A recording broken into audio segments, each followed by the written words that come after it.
मरी को हमेशा पुराने आईने पसंद थे।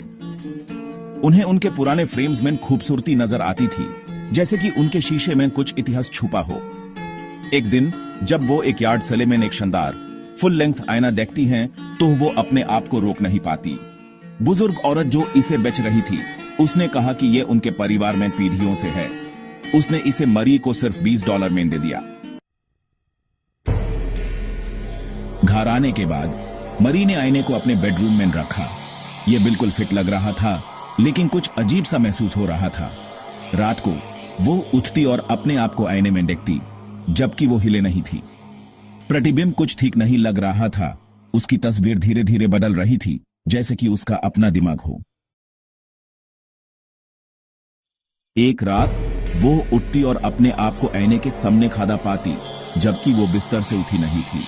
उसने हिलने की कोशिश की, लेकिन उसका शरीर नहीं हिल रहा था। प्रतिबिंब उस पर मुस्कुराया, एक भयानक तेजी मुस्कुराहट जो उसके अपने चेहरे से मिलती नहीं थी। मरी ने हुफ भारी, लेकिन उसका प्रतिबिंब नहीं। वो बस वहां खड़ा था, मुस्कुराते हुए।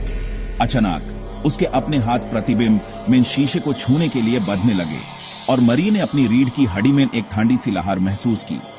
उसके प्रतिबिंब की आंखें सिकुड़ गई और एक आवाज जो उसकी नहीं थी, उसने कहा, मुझे बाहर निकालो। अगली सुबह मरी का प्रतिबिंब गायब था। आईना टूटा हुआ था और उसका अपना चेहरा ही वापस देख रहा था। उसकी आंखें अंदर से बड़ी हुई थी।